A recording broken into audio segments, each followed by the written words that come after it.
Hello and welcome.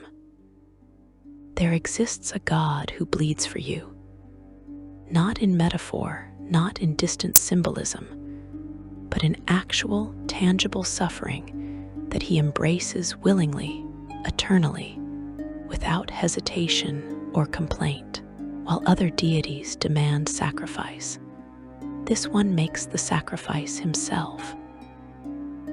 While others promise reward for devotion, he asks only that you endure, that you persevere, that you carry your burdens with dignity, knowing that he carries them alongside you.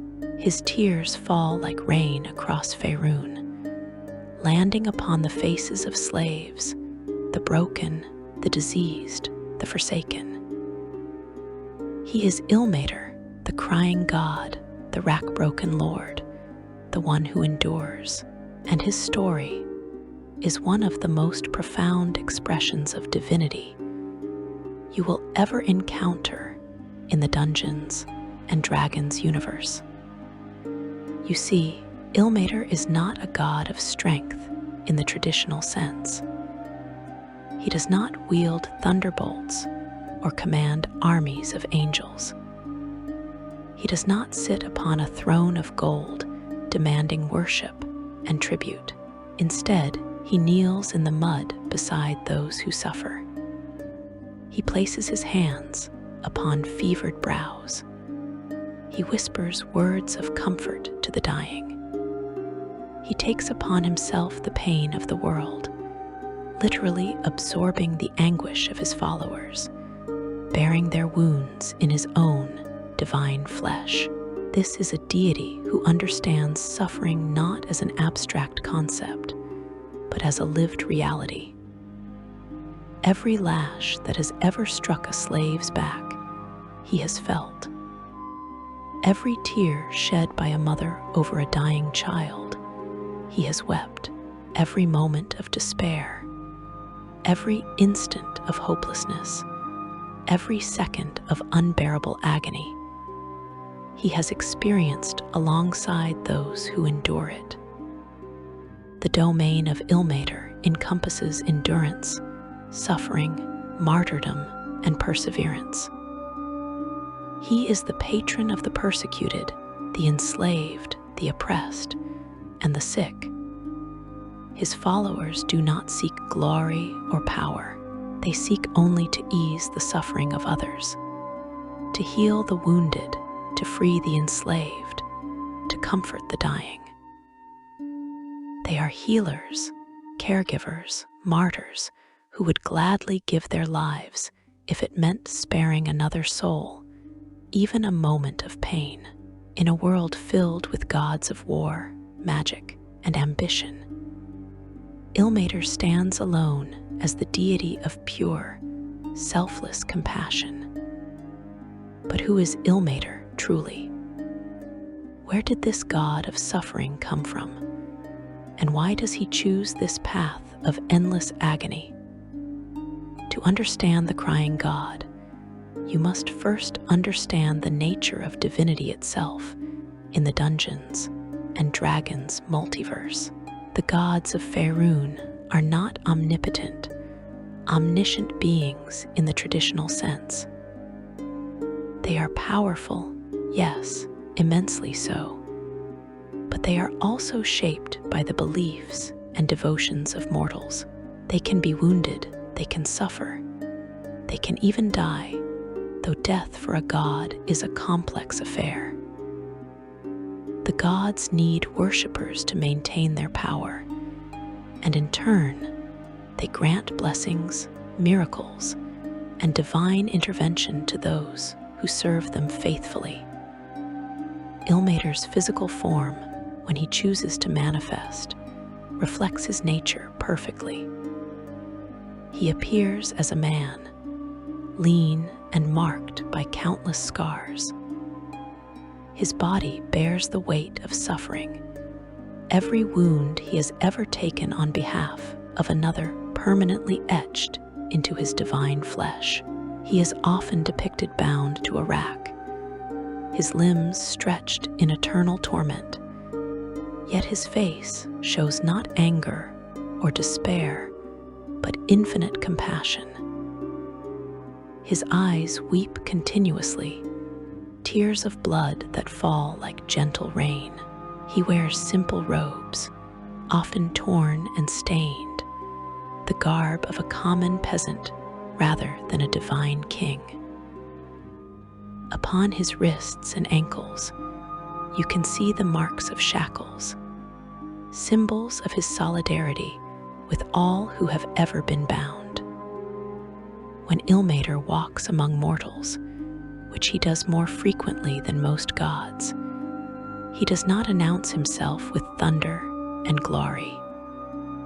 He appears as a beggar, a leper, a slave, someone easily overlooked or dismissed. This is intentional.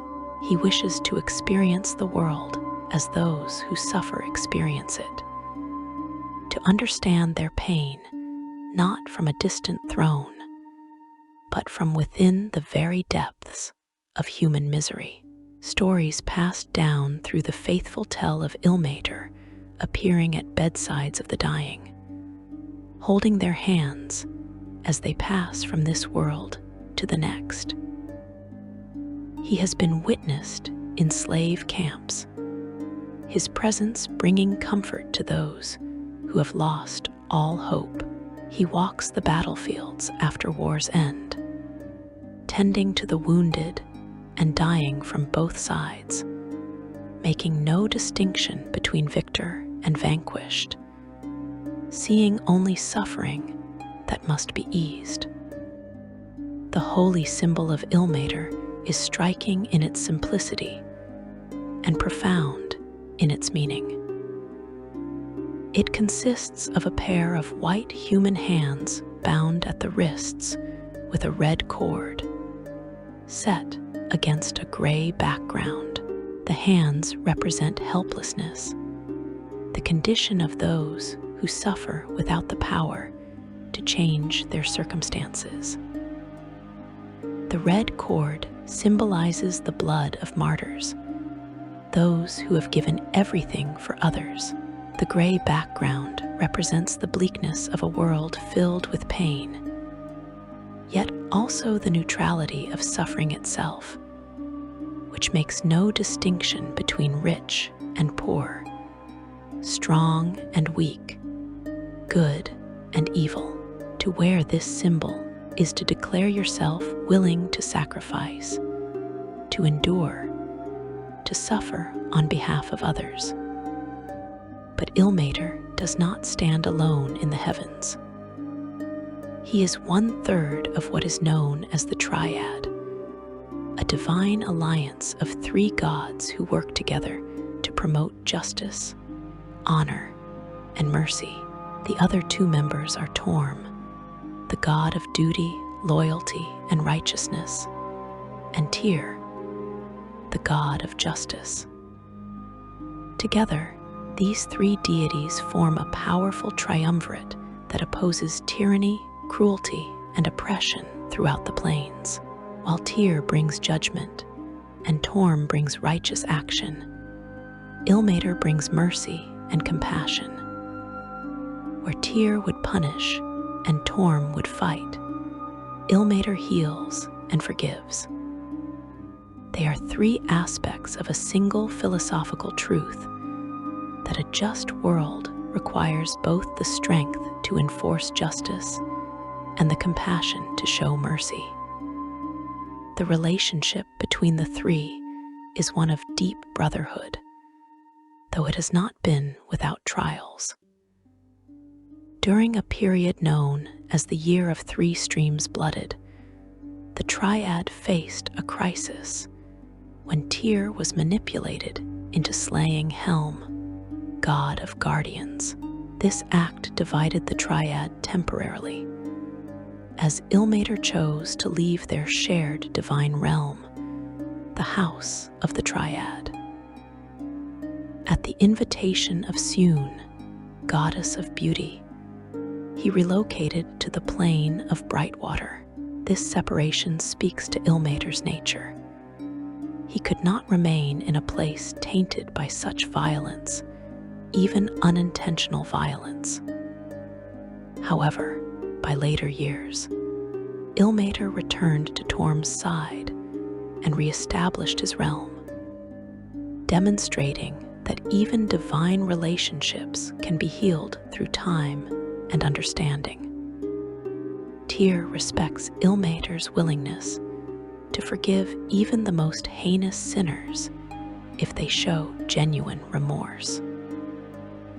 Torm admires Ilmater's unwavering dedication to his principles, seeing in the crying god a form of courage that surpasses even martial valor. And Ilmater, in turn, sees in his two brothers the strength that he himself does not embody, the ability to act decisively when compassion alone is not enough.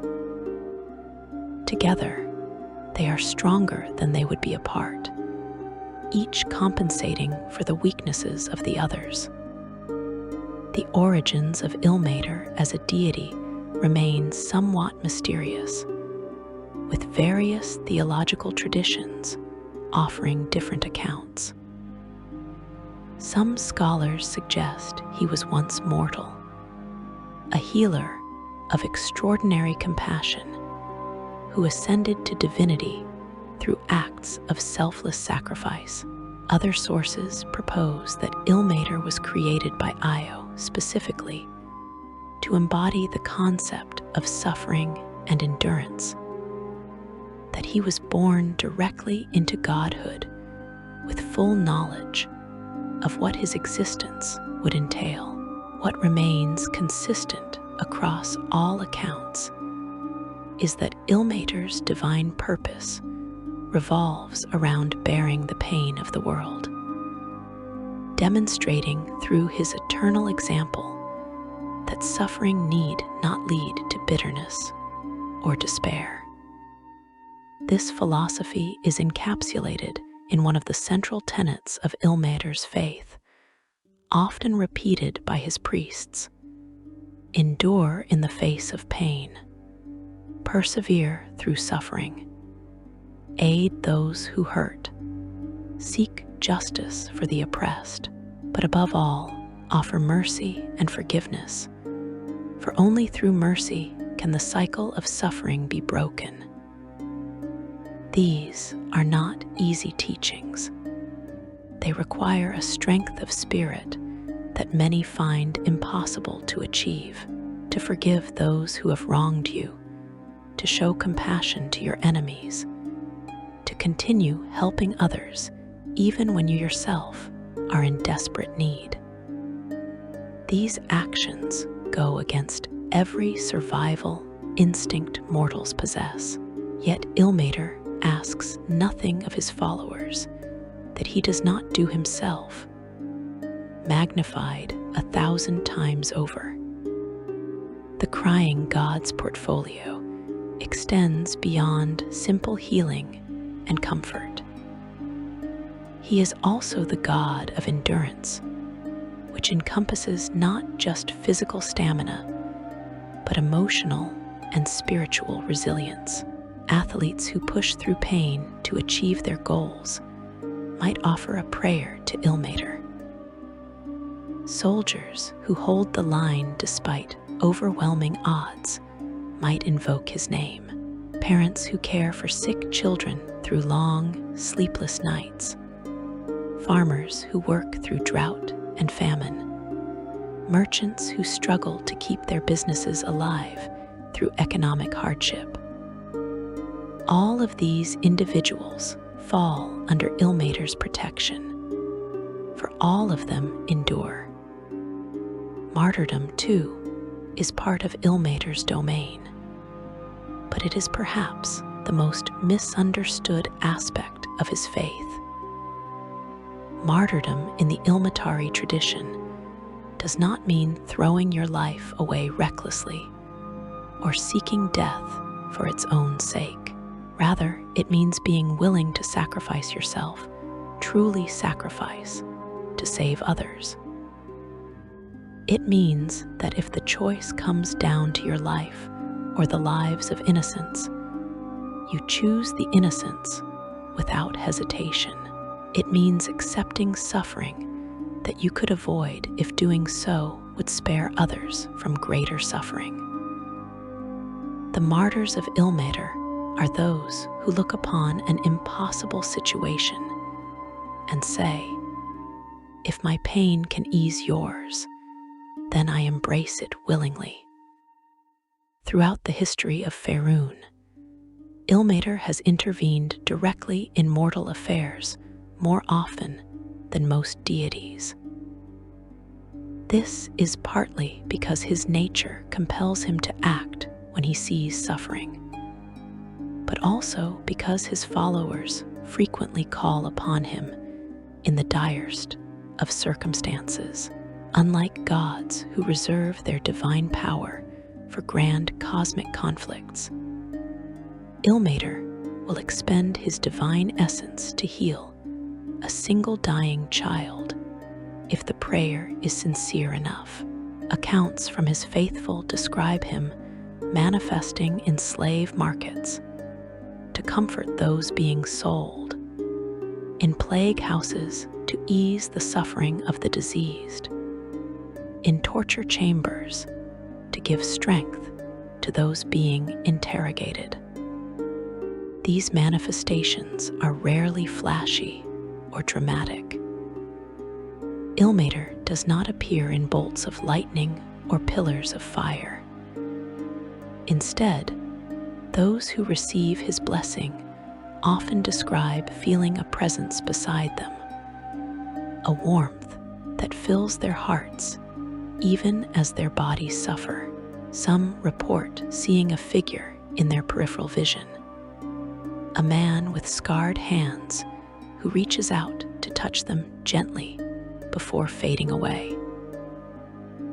Others simply find that their pain becomes bearable, that they can endure what moments before seemed impossible to withstand. This is the nature of Ilmater's miracles: quiet, personal, intimate, but no less powerful for their subtlety. The Church of Ilmater teaches that suffering itself is not inherently good or bad. It simply is an inevitable part of existence in a world where free will exists, and where the actions of one person can harm another. What matters is how you respond to suffering. Do you let it crush you, turning you bitter and hateful? Or do you transmute it, using it as fuel to develop compassion, empathy, and a fierce determination to reduce the suffering of others? Ilmater himself is the ultimate example of the latter path. He suffers continuously, eternally, yet he remains kind, patient, forgiving, and endlessly compassionate. This is why some scholars and theologians compare Ilmater to certain real-world religious figures who embodied radical compassion and self-sacrifice. Though such comparisons have limitations, Ilmater embodies selfless love and willing suffering on behalf of others, teaching forgiveness and mercy even toward enemies. But Ilmater is not a savior who dies once for all sins. Instead, he suffers alongside the world eternally, demonstrating through his endless example that suffering can be endured with dignity, and that compassion is always possible, even in the darkest circumstances. The faithful of Ilmater come from all walks of life, but certain groups are especially drawn to his teachings. Healers, naturally, often worship the crying God, seeing in him the ultimate embodiment of their calling. Former slaves frequently convert to Ilmater's faith after being freed, finding in his teachings a framework for understanding and processing their trauma. Those who have suffered great loss, abuse, or hardship often find comfort in knowing that their pain is acknowledged and shared by a divine being. And those rare individuals who possess extraordinary compassion and empathy, even without having experienced great suffering themselves, are often drawn to Ilmater's service, recognizing in his philosophy a truth that resonates with their deepest values. But serving Ilmater is not easy. His priests are called to lives of hardship and sacrifice. They are expected to go to the places others flee from: the plague houses, the battlefields, the dungeons, the slums. They are expected to heal without payment, to comfort without reward, to forgive without condition. Many Ilmatari priests bear scars from the violence they have endured while protecting others. Some have been tortured for refusing to abandon those they serve. Others have contracted diseases while caring for the sick, accepting their own suffering as the price of their ministry. These are not priests who sit in comfortable temples collecting tithes. They are frontline soldiers in a war against suffering itself, and that war takes a heavy toll. Section 2. The Faith Incarnate and His Devoted. The Church of Ilmater is unlike any other religious organization you will encounter in the Forgotten Realms.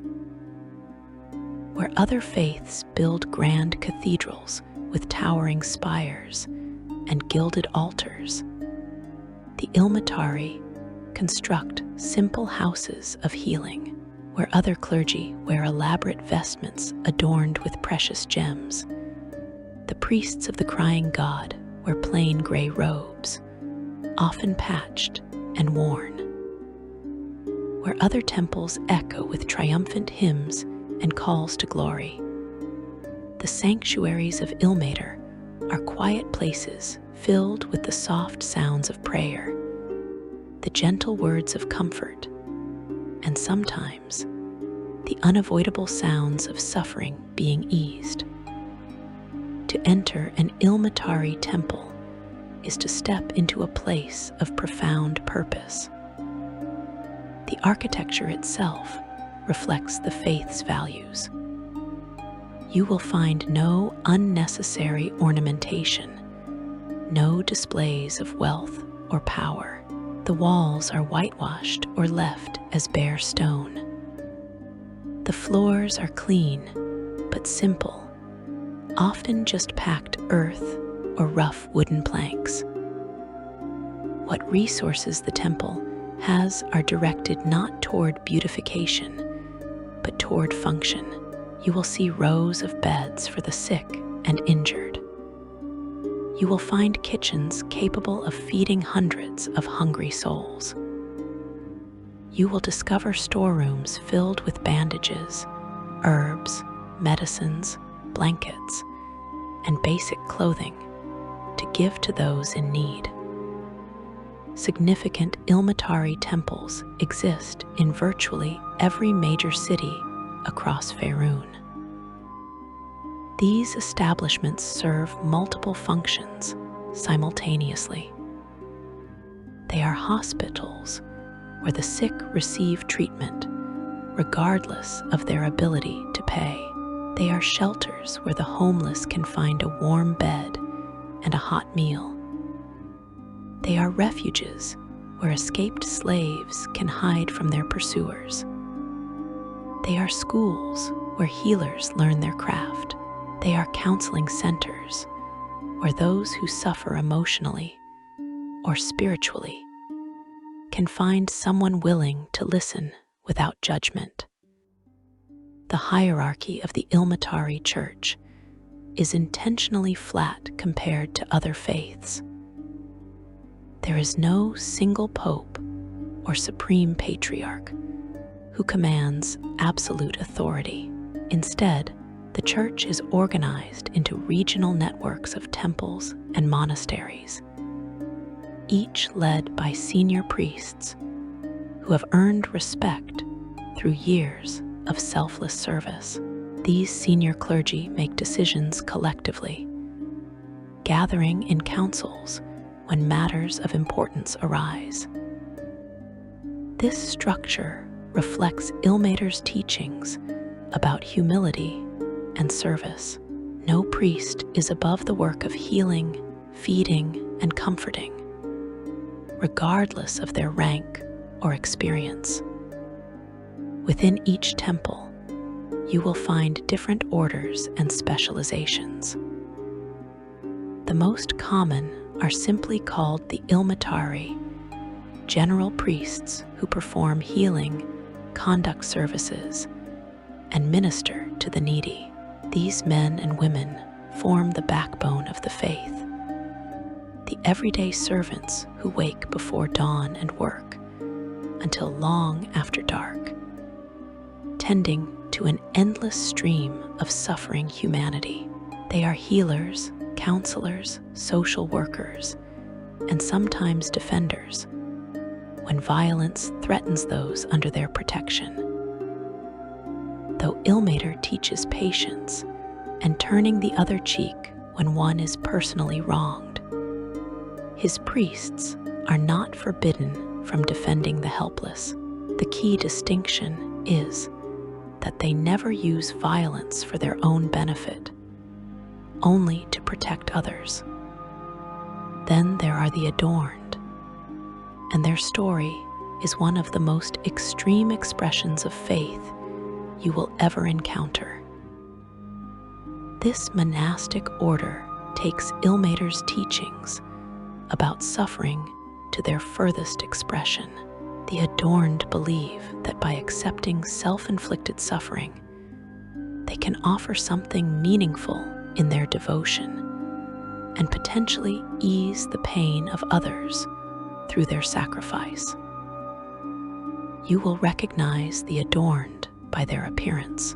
Some accounts describe them wearing hair shirts or binding their limbs with cords, practices that cause ongoing discomfort.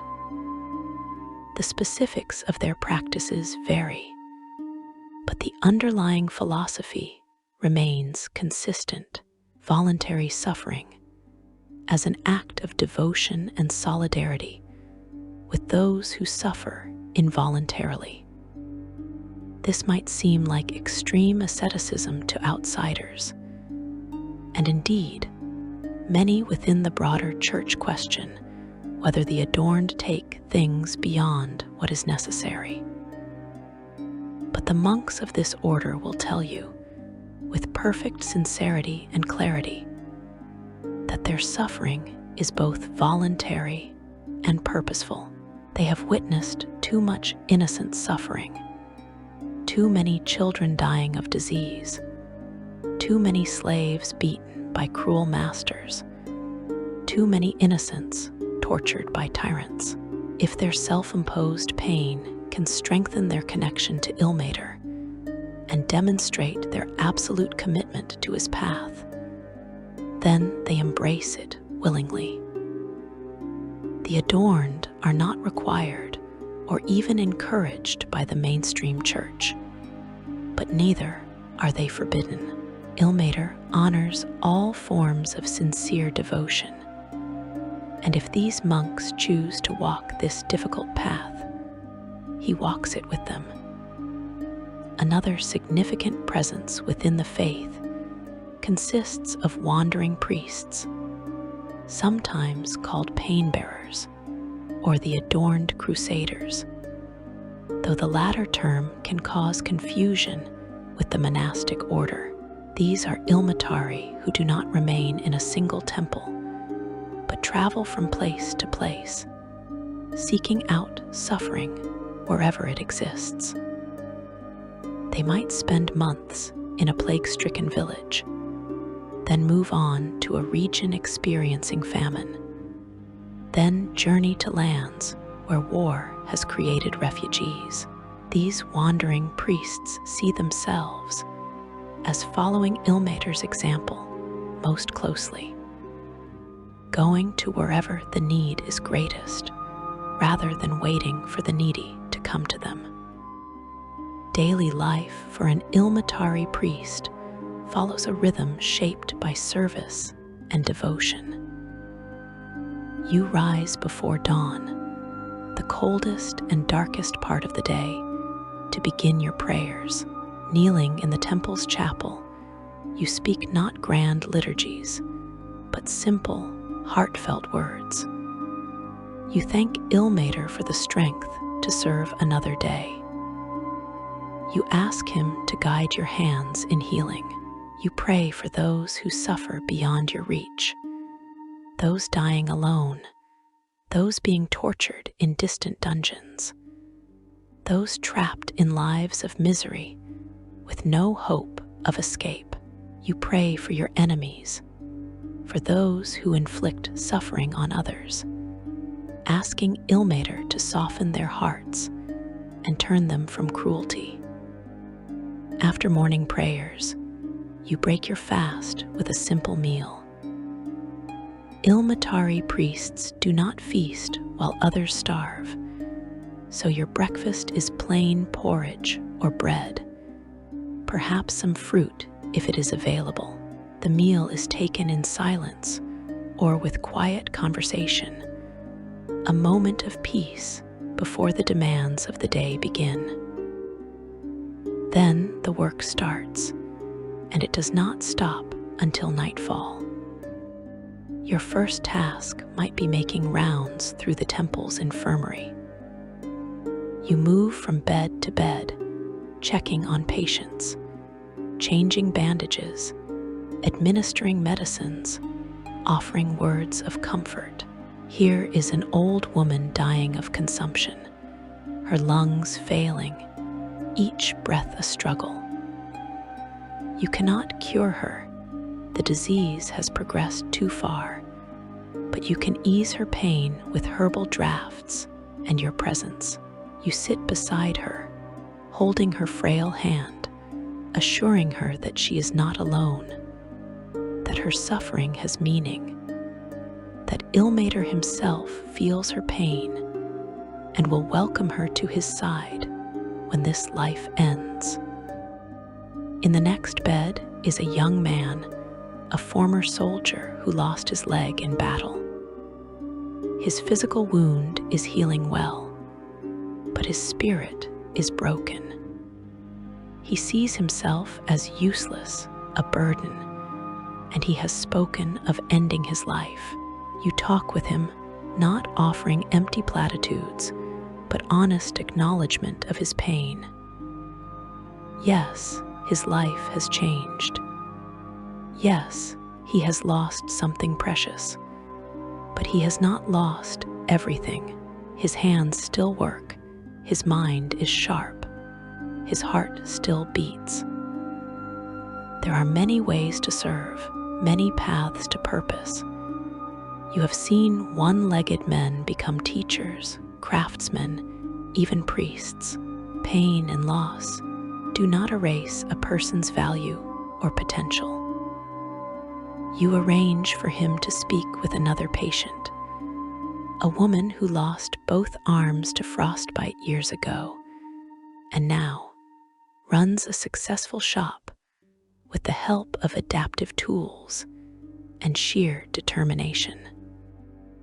Throughout the day, the poor and desperate arrive at the temple's doors. A mother comes with a feverish child.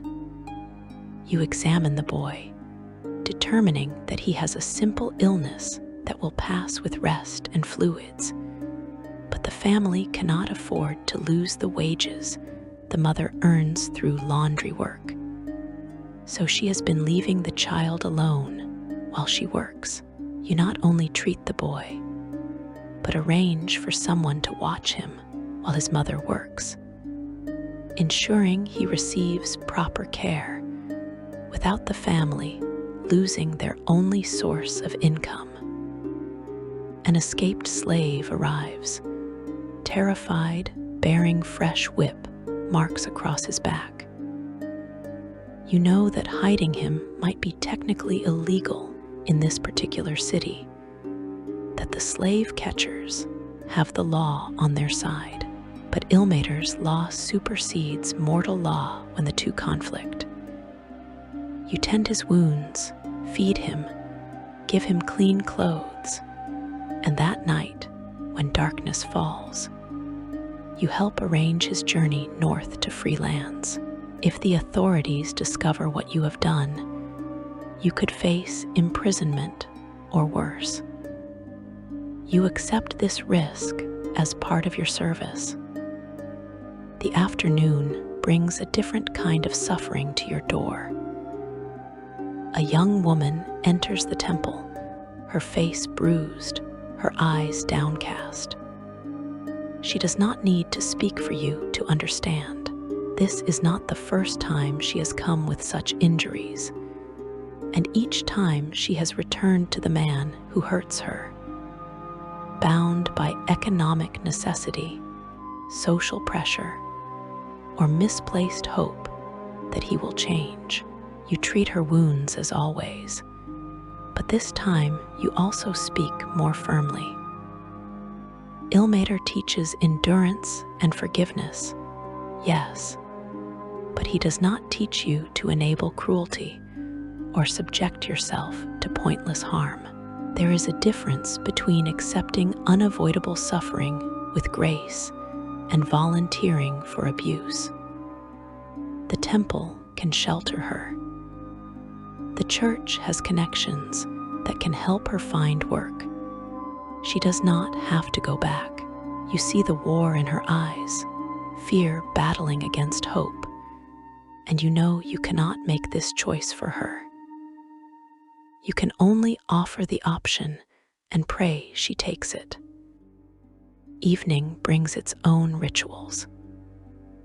After the main meal, which the temple serves not only to its residents and clergy, but to anyone hungry who arrives, you gather with your fellow priests for evening meditation. This is not a public service, but a private practice, a time when the servants of Ilmater tend to their own spiritual needs. You sit in a circle, and each person shares the burdens they have carried that day. One priest speaks of the child who died despite her best efforts at healing. Another talks about the slave catcher who threatened him for harboring fugitives. A third mentions the feeling of despair that crept in while tending to rows of plague victims, knowing that more will die before the outbreak ends. This sharing is crucial. Ilmater calls his priests to bear the suffering of others, but carrying such weight alone will eventually crush even the strongest spirit. By speaking your struggles aloud, by hearing that your brothers and sisters face similar challenges, you find the strength to continue. The senior priest leading the meditation offers no easy answers or false comfort. Instead, she reminds you of Ilmater's eternal example. He carries burdens infinitely heavier than yours, and he never falters. If the God himself can endure, so can you. The pain you feel is proof that you are doing the work correctly, that you are allowing yourself to truly empathize with those you serve, rather than maintaining emotional distance. The vestments of Ilmatari priests are deliberately simple, but they carry deep symbolic meaning. The standard robe is gray, the color of suffering, of hardship, of the difficult middle ground between the black of despair and the white of transcendence. Over this robe, some priests wear a tabard emblazoned with the symbol of bound hands, making their allegiance clear to all who see them. Around their necks, many wear simple iron chains or leather cords, reminders of bondage and suffering. Some priests carry the marks of their calling on their bodies, ritual scars depicting Ilmater's symbols, permanent testament to their commitment. The relics of the faith are not jewel-encrusted golden chalices or ornate statues. Instead, you will find simpler but more profound items. Sacred objects associated with famous Ilmatari martyrs and saints are preserved in various temples across Faerun, and pilgrims travel great distances to view them and seek strength from the examples those holy individuals set. Pieces of clothing worn by legendary healers, tools used in acts of mercy, and items connected to acts of profound sacrifice are treated with reverence. These objects serve as tangible reminders that ordinary mortals can achieve extraordinary compassion. Monasteries dedicated to Ilmater dot the landscape of Faerun, often built in remote or harsh locations. This is intentional. The monks who inhabit these places seek to understand suffering through direct experience. Living in conditions of deliberate hardship, a monastery might be built high in frozen mountains, where the cold is a constant test of endurance. Another might be located in a desert, where water is scarce and the heat relentless. These are not retreats from the world, but training grounds, places where priests develop the spiritual and physical toughness needed to serve in the most difficult circumstances. Life in an Ilmatari monastery is austere. You sleep on hard wooden pallets, not comfortable beds. You eat simple food, just enough for sustenance, never for pleasure. You rise multiple times during the night for prayer vigils, deliberately disrupting your sleep to share in the experience of those who cannot rest due to pain or worry. You perform hard manual labor, maintaining the monastery and its grounds, working until your muscles ache and your hands blister. All of this serves a purpose. You are learning to function despite discomfort, to maintain compassion and clarity even when you yourself are suffering. These skills will prove invaluable when you leave the monastery to serve in the wider world. The sacred calendar of Ilmater includes several important observances, though the specifics can vary by region and temple. The faithful mark certain days with special services, prayers for the suffering, and acts of charity. These holy days often involve fasting by the clergy, not as punishment, but as a way to share in the deprivation experienced by the hungry and destitute. Processions through cities and towns allow the faithful to bring comfort directly to places where suffering occurs, prisons, hospitals, and sites of execution. One practice that occurs regularly in Ilmatari temples is the offering of public forgiveness.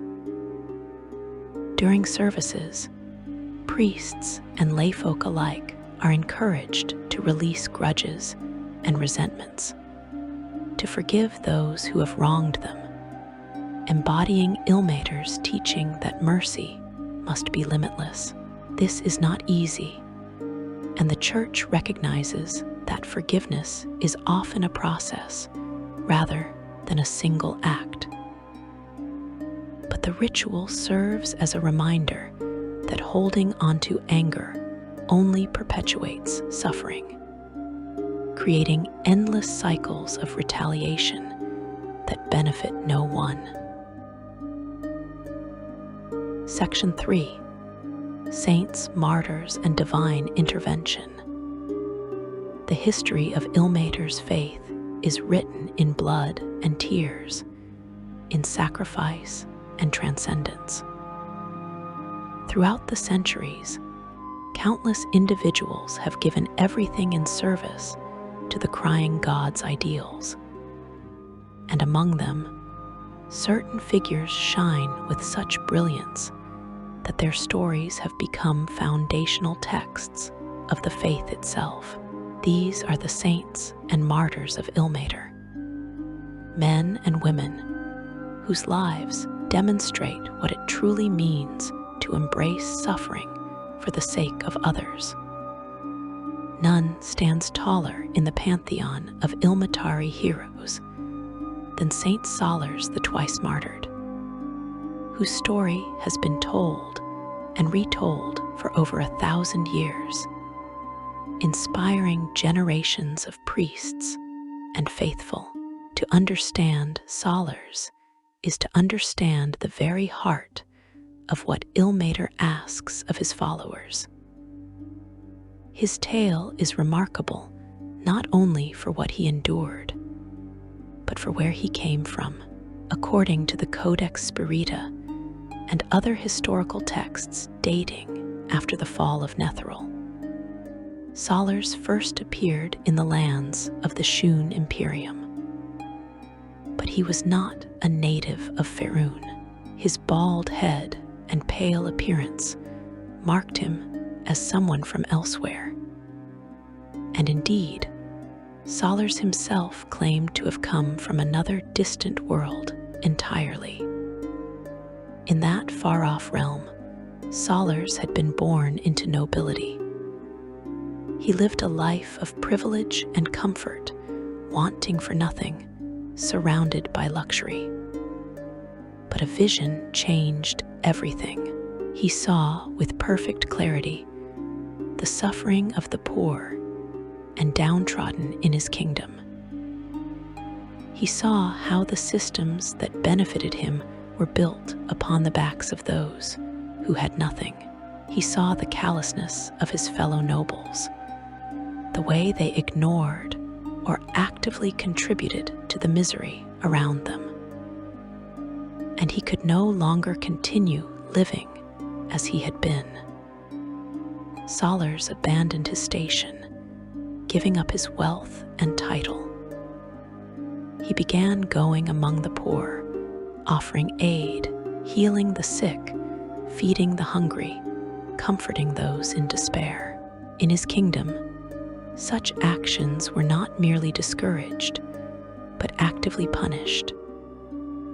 The ruling class saw any attempt to help the lower classes as a threat to the social order. Helping the suffering was, quite literally, a crime punishable by death, and the method of execution was specific. Death on the rack, a torture device where the victim's limbs are stretched until joints dislocate and bones break. When Salers was inevitably captured and brought before the king for sentencing, he did something unexpected. He begged not for mercy or clemency, but for a different method of execution. He explained that the rack was a symbol of his god, and he felt unworthy to die upon it. The king, cruel and gleeful at this opportunity, decided to fulfill Salers's request in the most perverse way imaginable. He would not grant him a quick death. Instead, Salers was tortured on the rack, his body stretched and broken, but carefully kept alive. Then, while still breathing, he was taken down and hanged until he was half dead. Finally, in the ultimate act of brutality, he was drawn and quartered, his body torn apart. By all rights, this should have been the end of Solars' story. But something miraculous occurred. Solars claimed that Ilmater himself, the crying god who feels all suffering, restored him to life without any mortal intervention or supplication. No priest performed a resurrection ritual. No magic was worked by human hands. Ilmater simply willed his faithful servant to live again.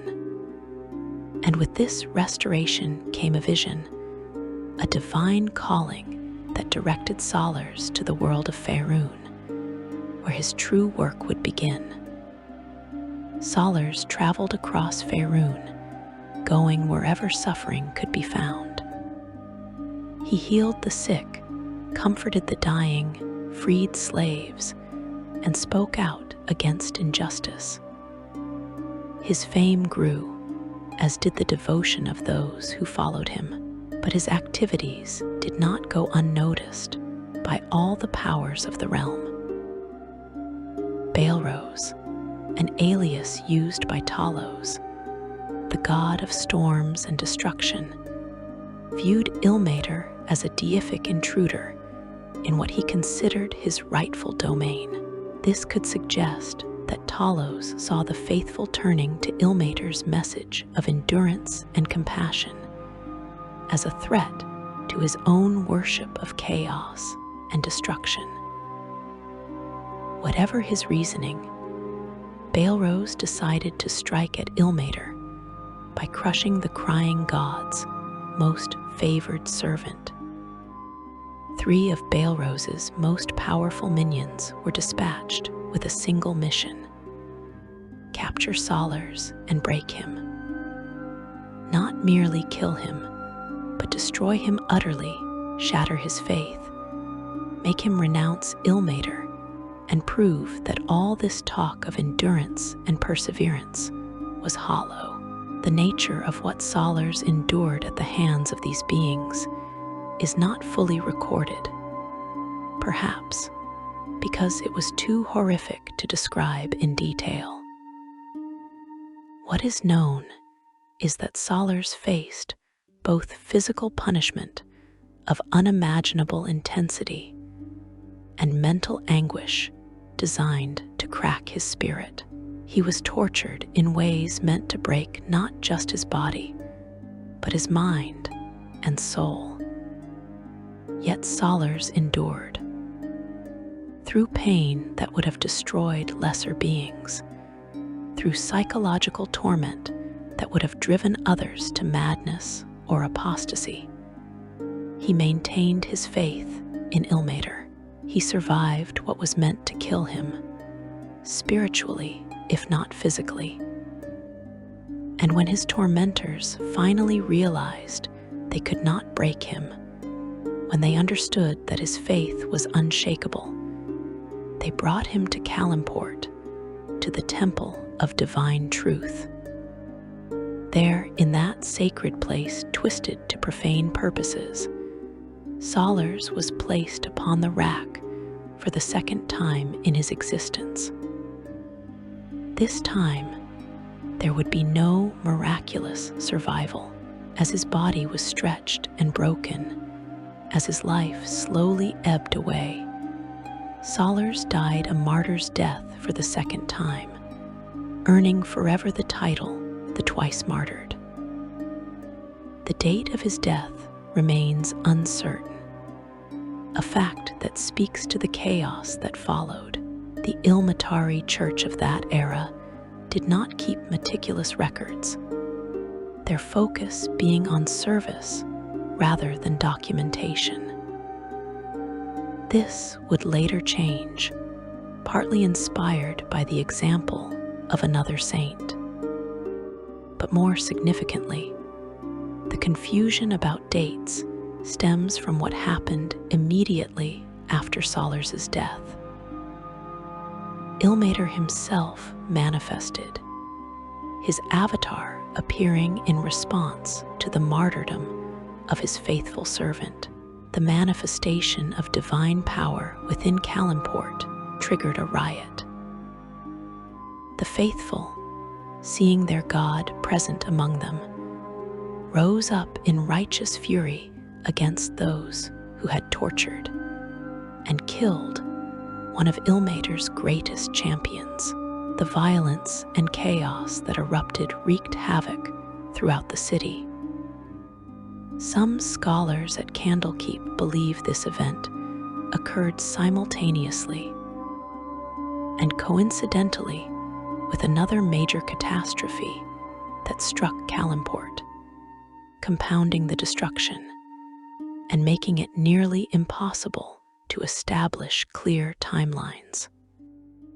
The impact of Solars' sacrifice reverberated through the faith for centuries to come. Baelrose, having failed to break Ilmater's servant or diminish the crying god's influence, decided to ignore the Ilmatari and focus his efforts elsewhere. Solars became the ultimate example of what it means to truly embrace Ilmater's teachings. He died twice rather than abandon his principles. He endured torments that would have broken anyone else, and through his example, he demonstrated that faith, true faith, cannot be destroyed by any amount of suffering. Saint Solars became the patron saint of Bloodstone Pass and inspired the founding of one of the most remarkable monastic orders in all of Faerun. The disciples of Saint Solars, the twice martyred, also known as the Order of the Yellow Rose, or the Monks of the Yellow Rose, established their monastery high in the Earthspur Mountains, in one of the harshest and most remote locations imaginable. The monastery sits on the southeastern edge of the Glacier of the White Worm, accessible only by treacherous mountain trails. The final half-mile of the path is paved with worked stones, and each stone bears the name of a monk of the Yellow Rose who has passed on. A sobering reminder of the sacrifices made by those who walk this path. The monastery itself is a fortress, housing as many as 750 monks. Built into the very mountainside, it combines surface structures with extensive chambers dug deep into the rock. The interior serves as a museum of discipline and devotion, every room exhibiting artwork and architecture that reflects the supreme dedication of the order. Beneath the monastery, extensive catacombs serve triple purposes: as burial vaults for deceased monks, as storage for vast quantities of blueberry wine that the monks produce, and as archives containing the most complete historical records of the Bloodstone lands found anywhere. The monks of the Yellow Rose live lives of extraordinary hardship and dedication.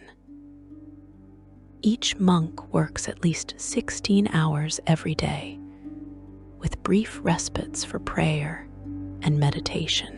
They create sculptures and works of art.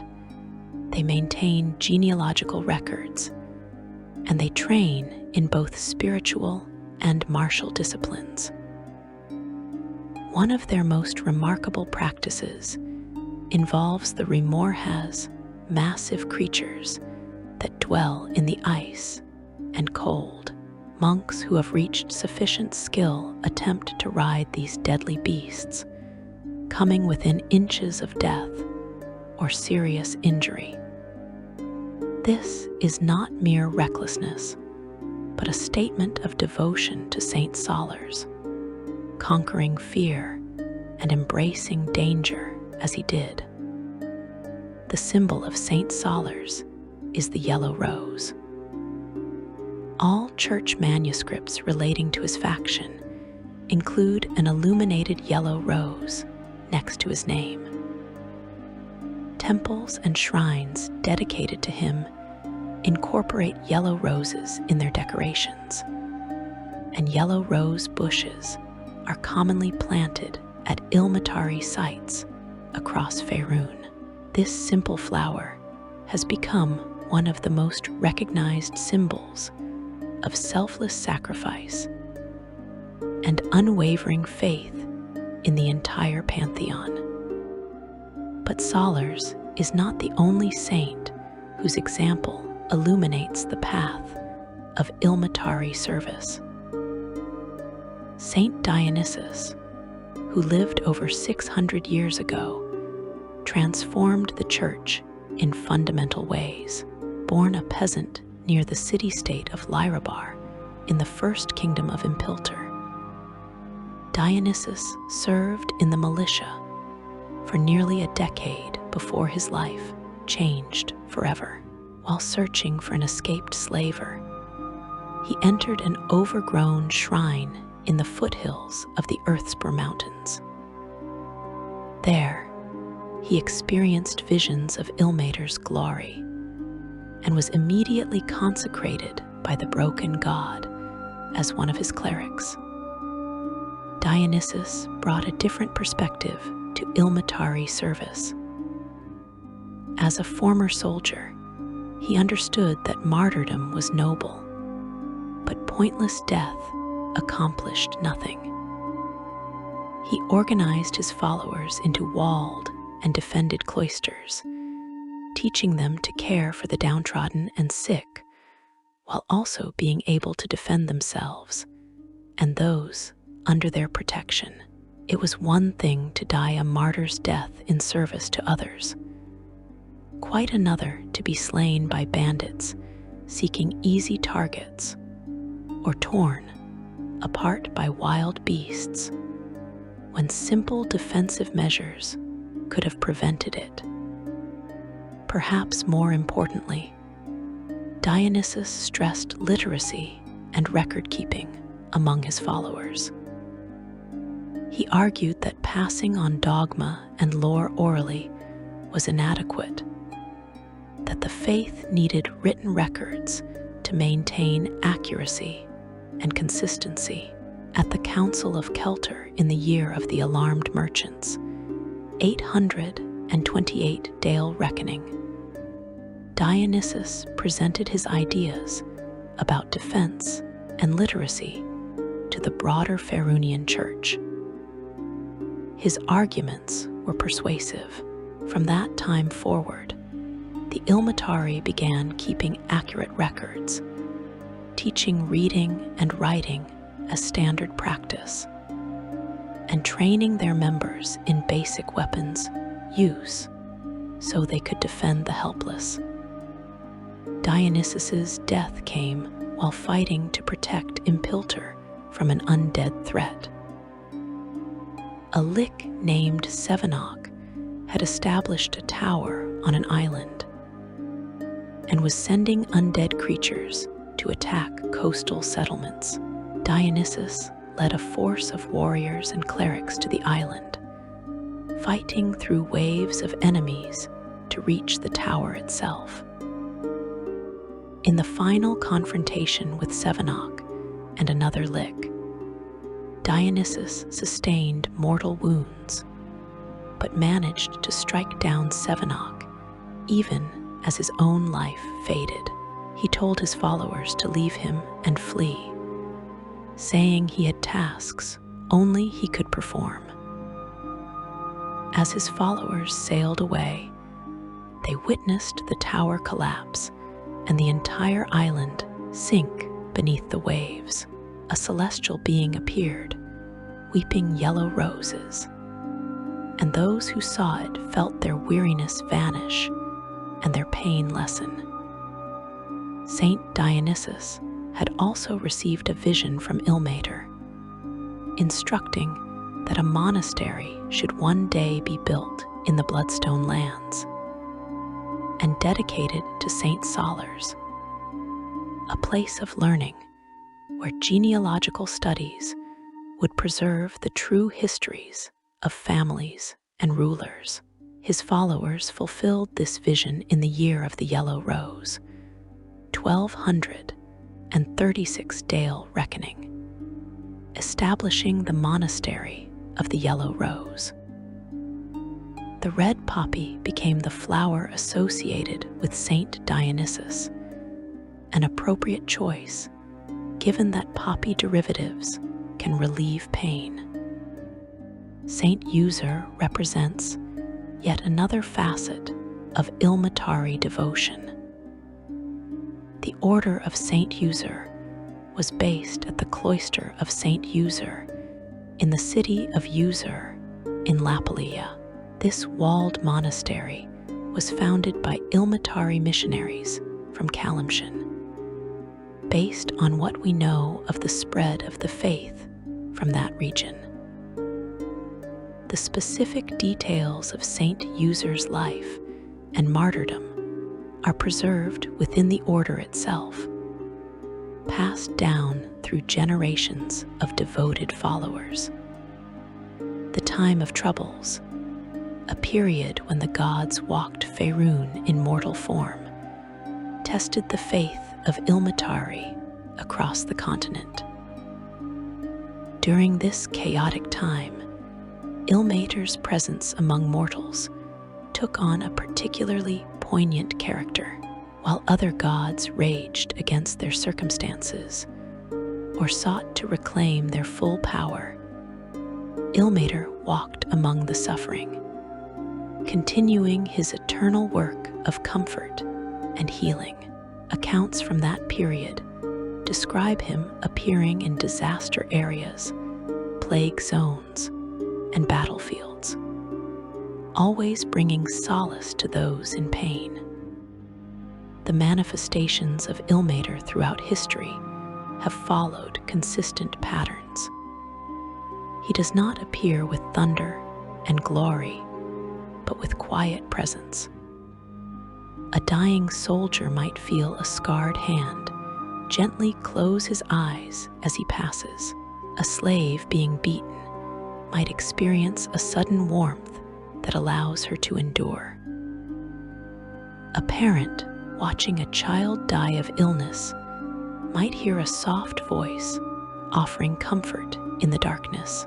These small miracles, intimate and personal, define Ilmater's relationship with his followers more accurately than any grand divine spectacle ever could. Section 4. Philosophy, Enemies, and Sacred Doctrine.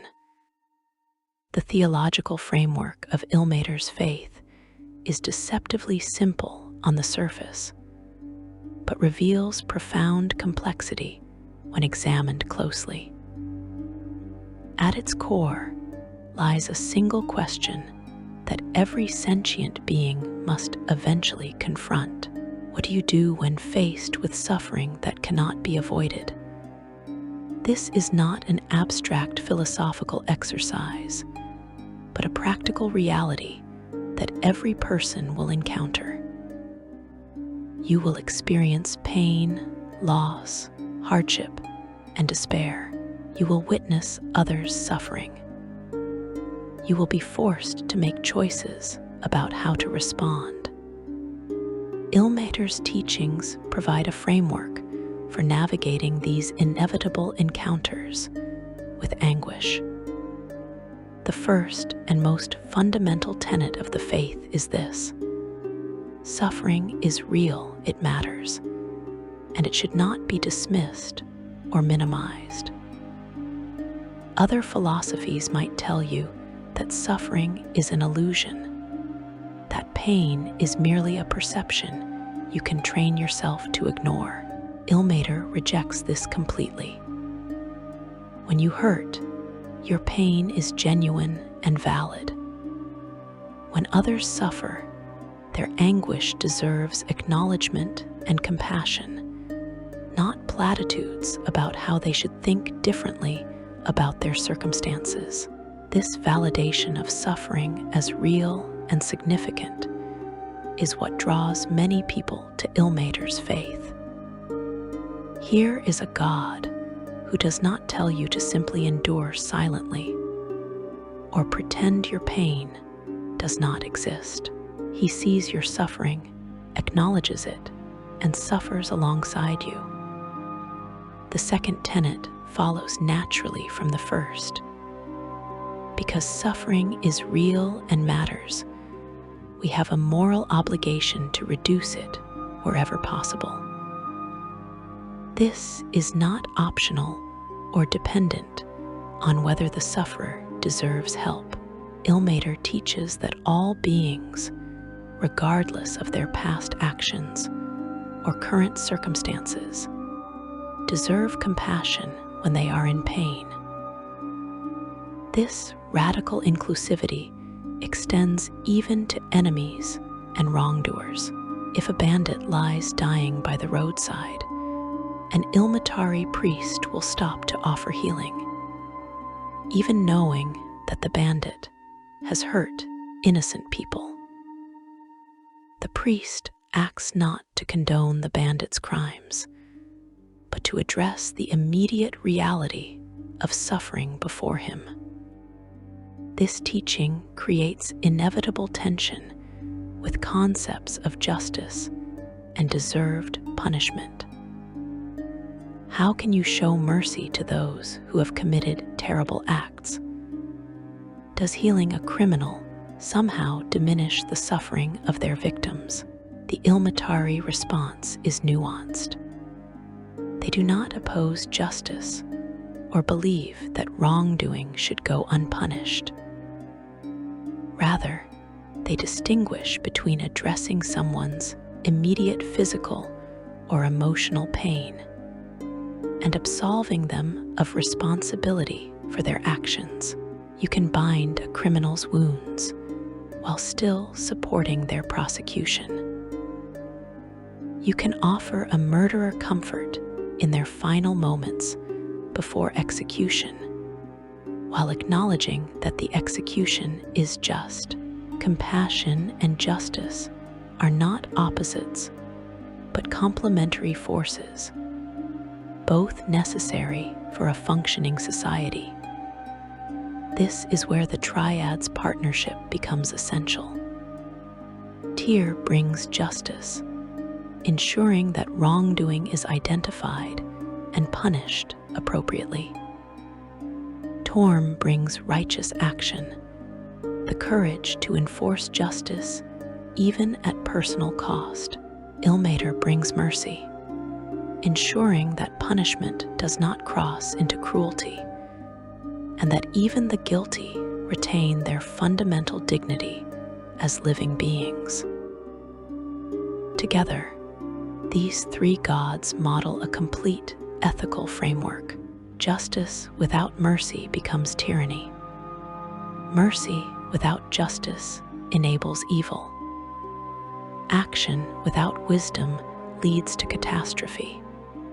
But when all three work in concert, you approach something resembling true goodness. The third core tenet addresses the purpose of suffering. Ilmater teaches that while suffering itself has no inherent value, how you respond to it can generate profound meaning and growth. Pain can break a person, turning them bitter, cruel, and selfish. But it can also forge strength, deepen empathy, and create wisdom that cannot be gained through comfort and ease. The person who has known hunger understands the desperation of the starving in a way the eternally fed cannot.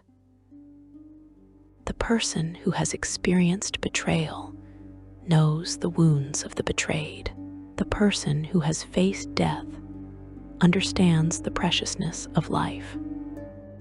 This is not to say that suffering should be sought out or celebrated. Ilmater does not teach that you should deliberately harm yourself or volunteer for pointless pain. The adorned monks who practice self-mortification are respected, but not held up as the standard all followers must meet. Their path is one valid expression of faith among many. What Ilmater asks is that when suffering comes to you, as it inevitably will, you face it with courage and use it as an opportunity to develop compassion rather than bitterness. The fourth tenet is perhaps the most challenging. Forgiveness must be offered freely and repeatedly. This does not mean you must forget wrongs committed against you or pretend they did not happen.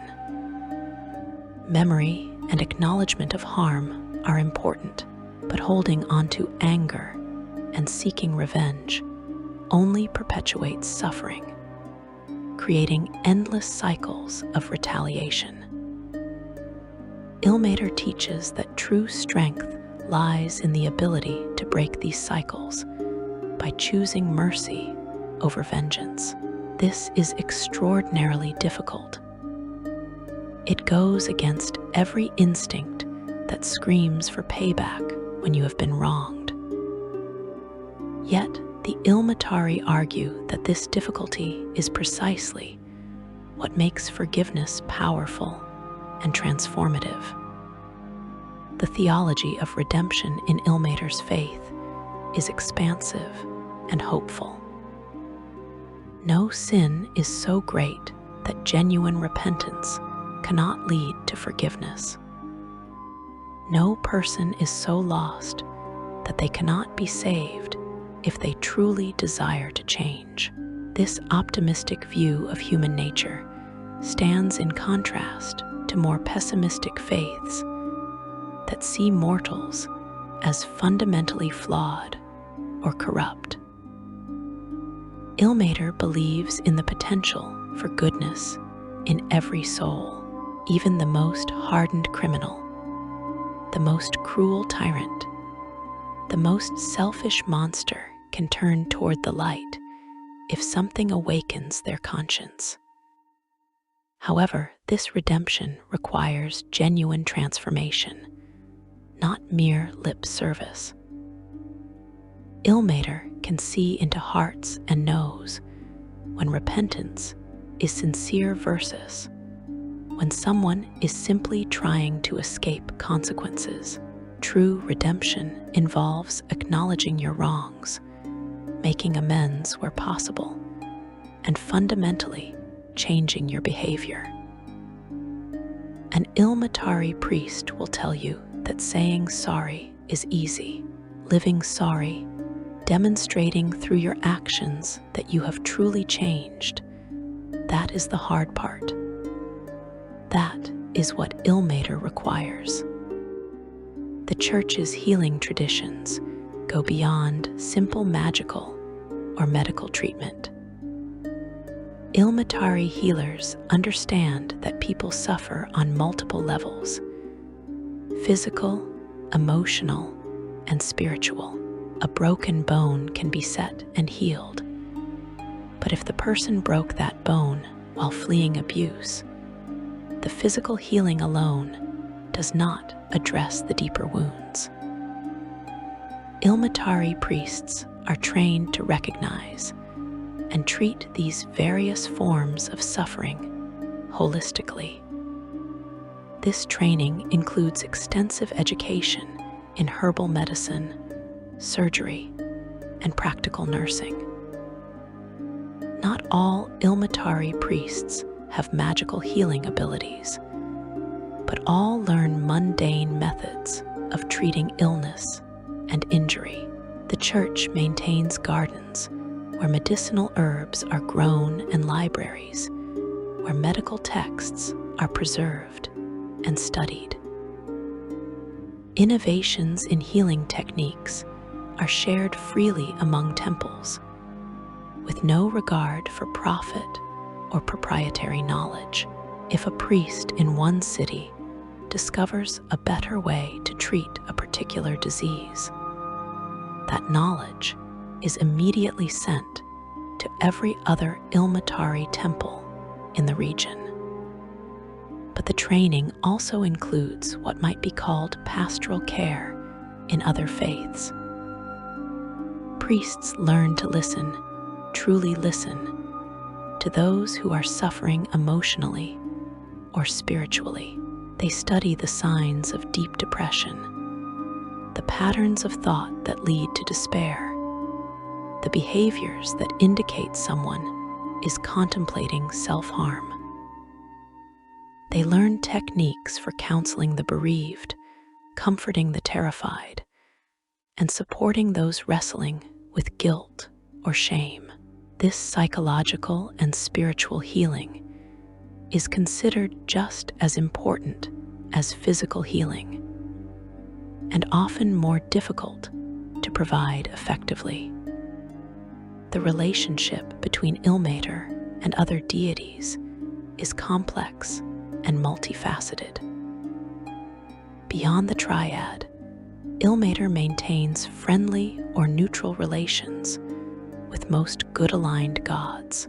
He works closely with Lathander, god of renewal and dawn, seeing in Lathander's optimism and focus on new beginnings a complement to his own emphasis on endurance.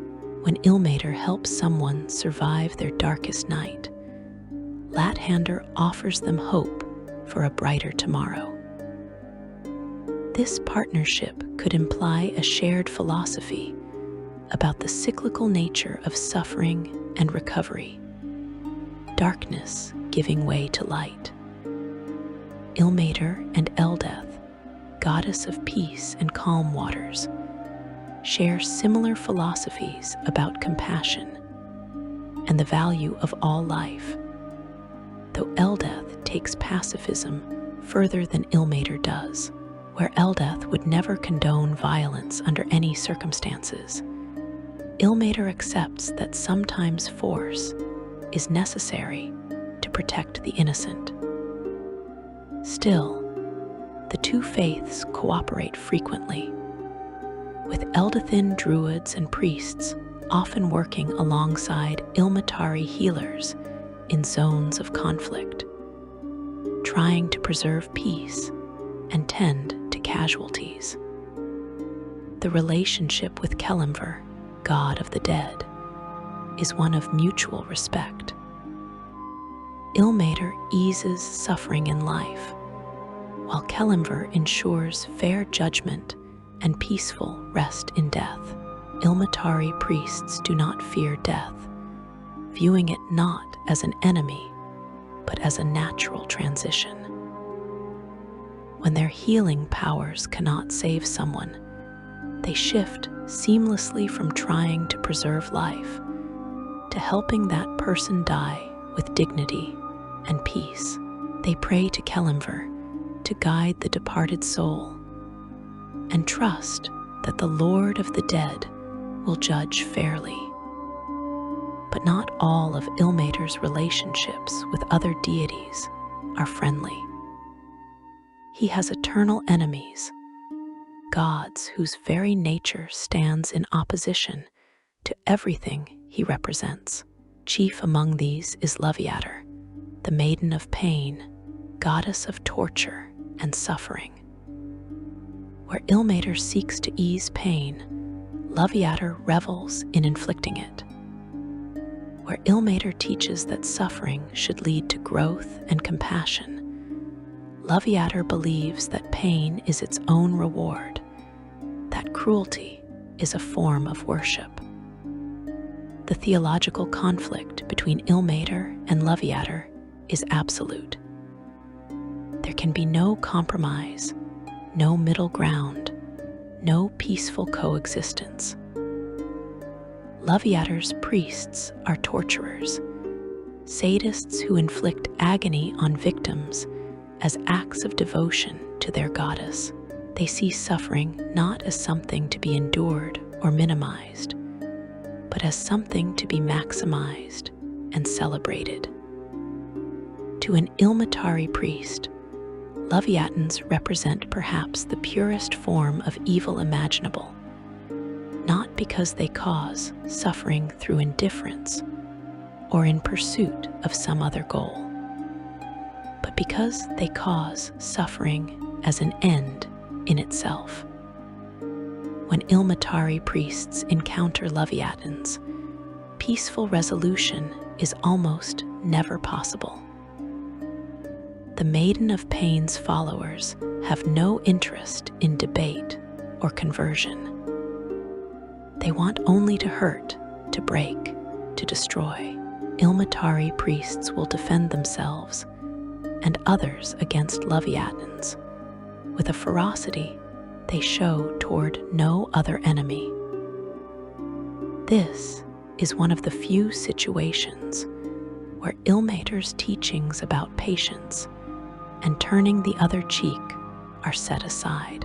You do not negotiate with torturers. You stop them by force if necessary. Another bitter enemy is Talona, goddess of disease and poison.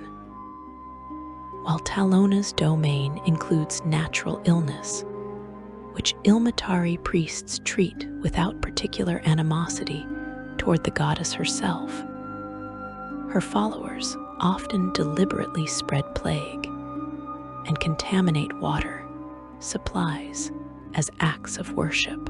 This willful creation of suffering purely for its own sake puts Talonites in direct opposition to Ilmater's church. Ilmatari priests have been known to hunt down Talonite cultists who have poisoned wells or released diseases into populated areas, viewing the destruction of such cultists as a form of mercy toward their potential future victims.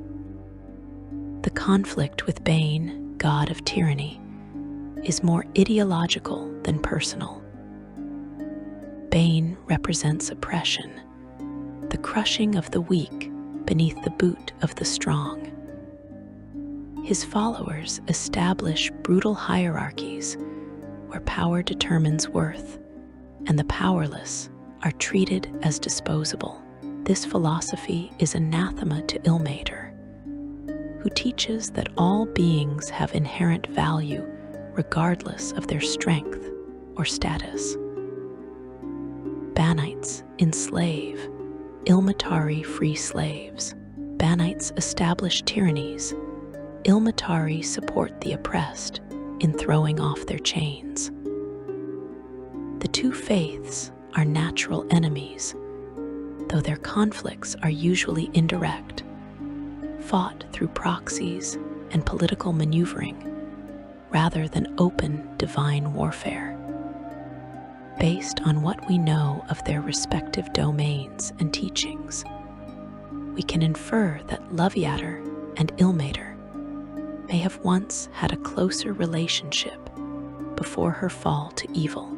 Some theological scholars suggest that Leviater might represent a twisted inversion of Ilmater's acceptance of suffering, taking the acknowledgement that pain exists and perverting it into the celebration of causing pain.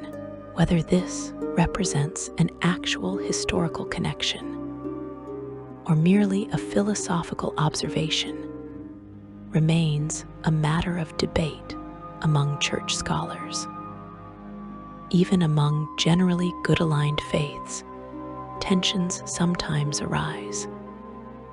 Some followers of Tempus, god of war, view Ilmatari pacifism as weakness or cowardice. They argue that sometimes evil must be fought with strength, and that excessive mercy enables wrongdoing.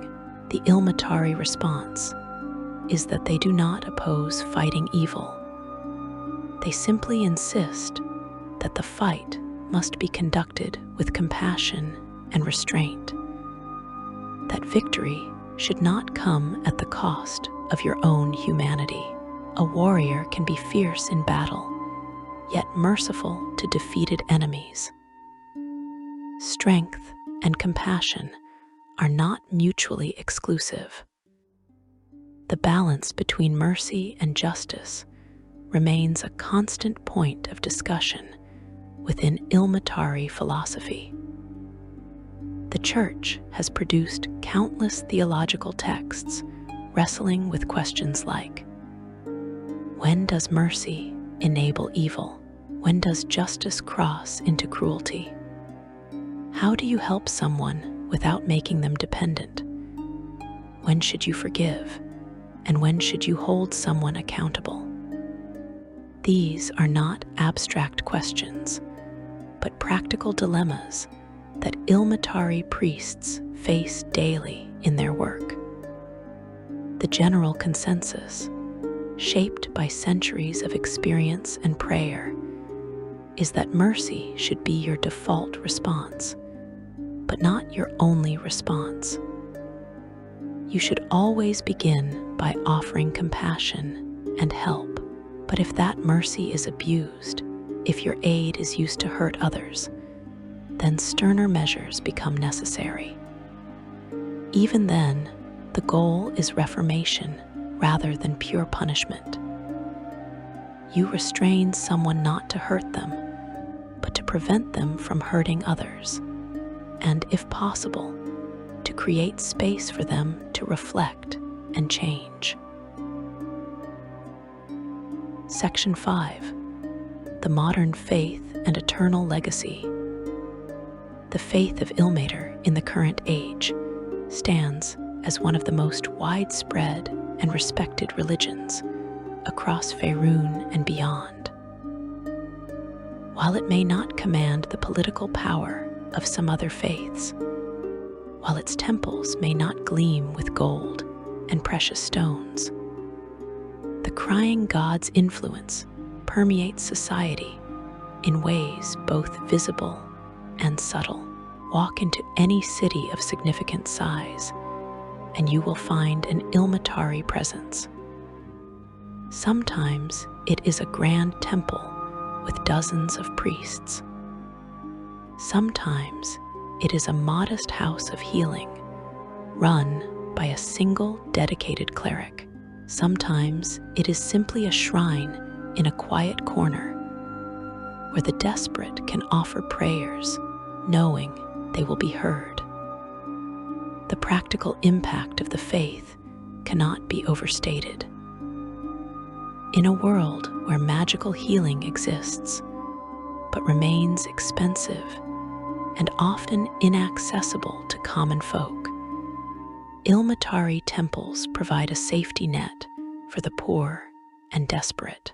A farmer whose child falls ill cannot afford the services of a high-level cleric who might charge hundreds of gold pieces for a single healing spell. But that same farmer can bring his sick child to an Ilmatari temple and receive treatment, magical or mundane, without payment. The priests will accept donations if the family can afford them, but they will never turn away someone in need due to inability to pay. This commitment to healing the poor has made the Church beloved by common people across the continent. To the peasant working the fields, to the laborer in the city, to the sailor on merchant vessels, to the miner deep underground, Ilmater is not some distant divine figure, but a tangible source of hope. When disaster strikes, when plague sweeps through a village, when famine grips a region, the Ilmatari are there. They arrive with wagon loads of food and medicine. They set up field hospitals. They work until they collapse from exhaustion, then rise and work again. This practical compassion has earned the faith allies in unexpected places. Even rulers who care little for religion generally support Ilmatari temples in their domains. Because these institutions provide essential services that would otherwise fall to secular authorities. A king does not need to maintain expensive hospitals if the Ilmatari will do it without charge. A city council does not need to fund poorhouses and orphanages if the church handles those needs. This creates a relationship where secular powers provide protection and legal recognition to Ilmatari temples in exchange for the social services those temples provide. However, this same practical focus sometimes creates tensions. Some rulers view the Ilmatari as too soft, too willing to forgive and heal enemies of the state. There have been cases where Ilmatari priests sheltered political dissidents or healed captured rebels, leading to conflicts with authorities who wanted those individuals turned over for punishment.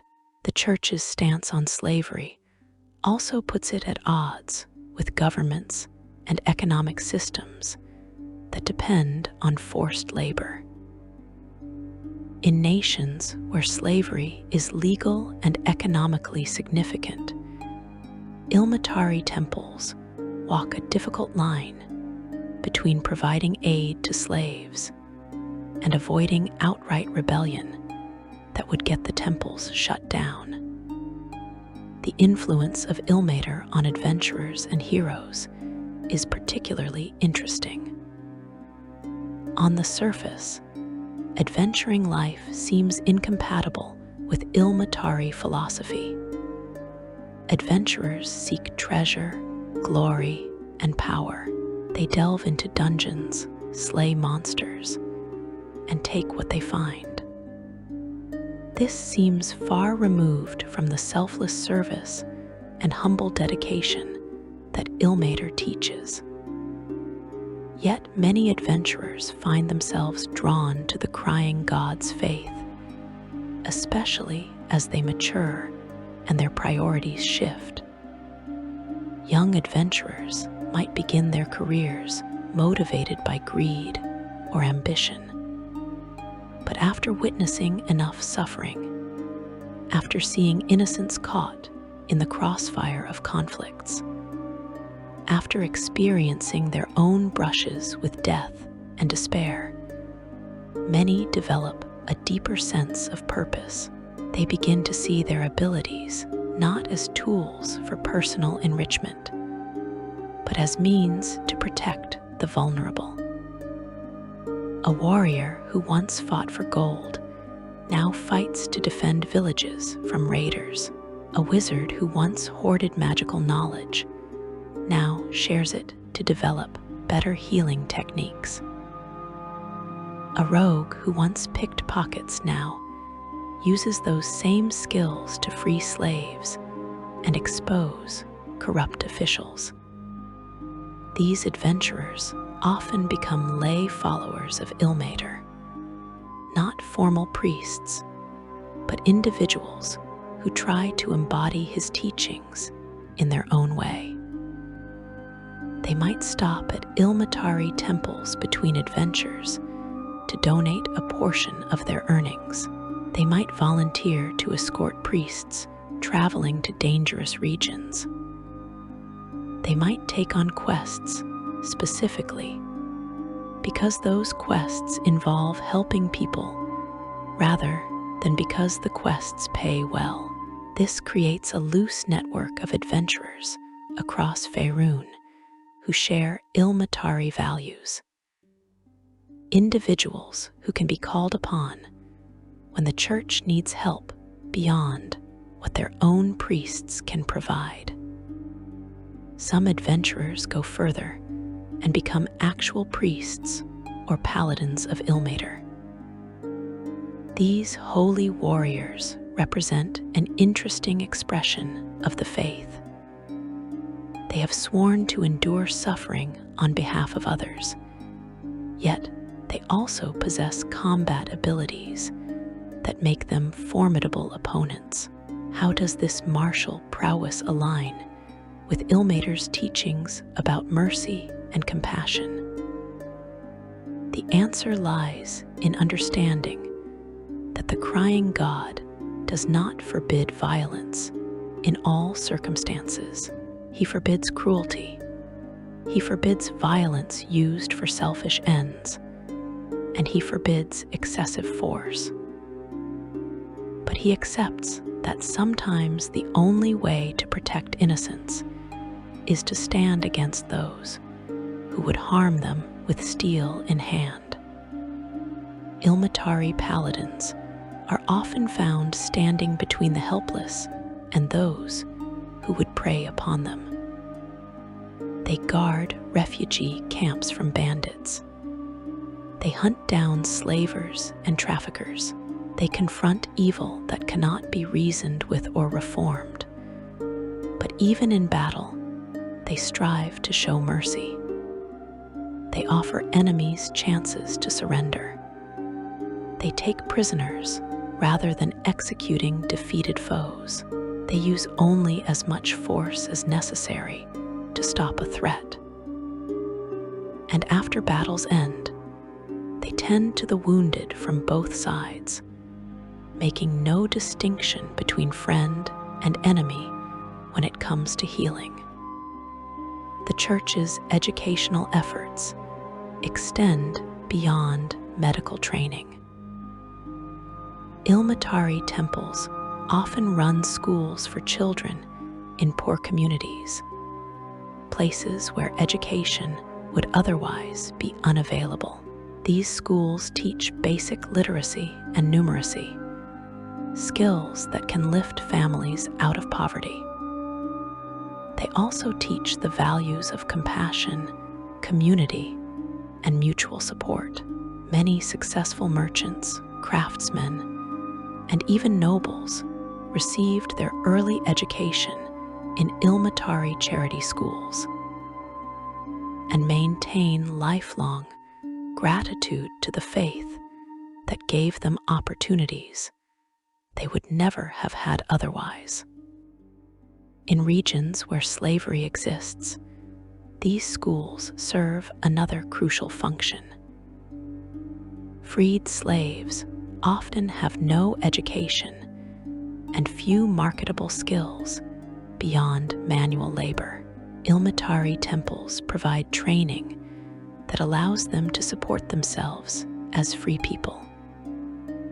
A former field slave might learn carpentry or weaving. A former household slave might train as a healer or teacher. This education is the difference between freedom being merely theoretical and freedom being real and sustainable. The Church also maintains what might be called halfway houses, shelters for people transitioning from desperate circumstances to stability. Victims of abuse find refuge there while they build new lives. Those struggling to break free from dependencies receive support and structure. Released prisoners trying to reintegrate into society have a place to stay while they find work. These establishments represent the Ilmatari belief that helping people requires more than treating their immediate symptoms. You must address underlying causes and provide long-term support if you want lasting change. The theological evolution of Ilmater's faith continues even now. Priests gather regularly at major temples to discuss doctrinal questions and share insights gained through their work. These gatherings are remarkably democratic. A young priest with only a few years of experience can propose ideas that senior clergy must seriously consider. church values wisdom gained through service over hierarchical authority. If someone has spent years working with the poor and has insights about how to serve them better, their voice carries weight regardless of their formal rank. Recent theological discussions have grappled with questions about the limits of endurance. Traditional Ilmater teaching emphasizes accepting suffering with grace, but some priests have argued that this can be misinterpreted as encouraging people to accept injustice passively. They point out that Ilmater himself intervenes to ease suffering, rather than simply telling mortals to endure it. If the god acts to reduce pain, should not his followers do the same? This has led to more active stances on issues like slavery and political oppression, with some Ilmater priests becoming outspoken advocates for social reform. Other debates center on the question of self-care. Traditionally, Ilmater priests have been expected to sacrifice their own needs for the sake of others, working until exhaustion, accepting deprivation, living in constant discomfort. But increasingly, some within the church argue that exhausting yourself through overwork and neglect serves no one. A priest who collapses from exhaustion cannot help anyone. A healer who becomes ill from lack of rest cannot treat the sick. They propose that caring for yourself is not selfishness, but practical wisdom, that you can serve more effectively and for longer if you maintain your own health and well-being. These discussions reflect a living, evolving faith rather than a static dogma. Ilmater's teachings provide a foundation, but how those teachings are applied must adapt to changing circumstances and new challenges. The core principles remain constant. Suffering is real and should be eased. Compassion must be shown to all. Forgiveness is always possible, and endurance in the face of hardship is noble. But the specific ways these principles manifest in practice continue to develop. The relationship between the Ilmater Church and other healing organizations creates interesting dynamics. In some cities, secular hospitals staffed by trained physicians operate alongside Ilmater temples. Rather than competing, they often cooperate, with doctors consulting priests about cases that might have magical components, and priests referring patients who need surgical procedures to skilled physicians. This collaboration benefits everyone, combining the best of mundane medical science with divine healing magic. The cultural impact of Ilmater's faith extends into art and literature. Countless songs, poems, and stories celebrate Ilmater saints and martyrs. Theater companies perform plays about Solars the twice martyred, moving audiences to tears with depictions of his sacrifices. Painters create images of Ilmater himself, always showing his scarred hands and weeping eyes, reminding viewers that divinity encompasses suffering as well as glory. These artistic works serve both as entertainment and as teaching tools, spreading Ilmater values through culture rather than just formal preaching. The symbols and practices of the faith have become woven into the fabric of everyday life across Faerun. The bound hand symbol is recognized even by those who do not worship Ilmater. When people see that symbol, they know they can find help, no questions asked, no payment required.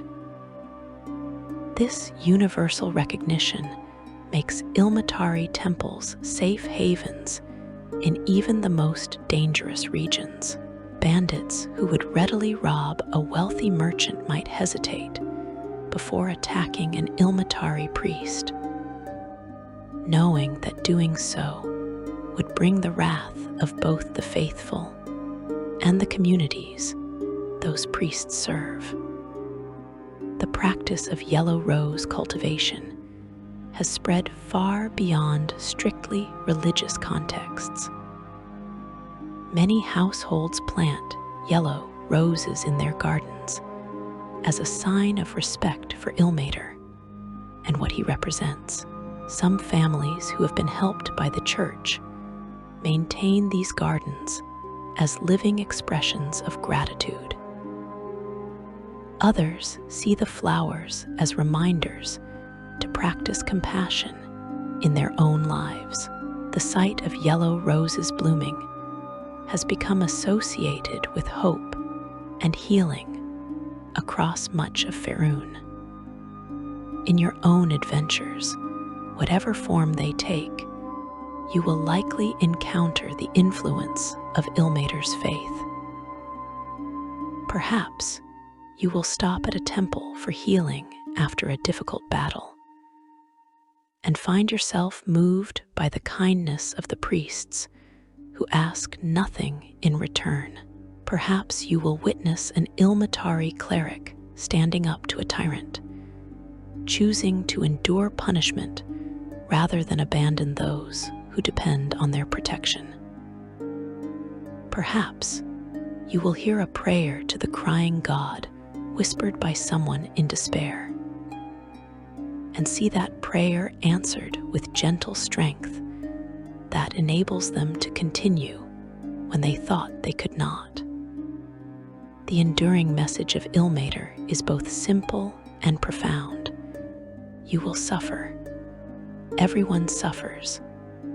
Pain, loss, hardship, and despair are woven into the fabric of mortal existence.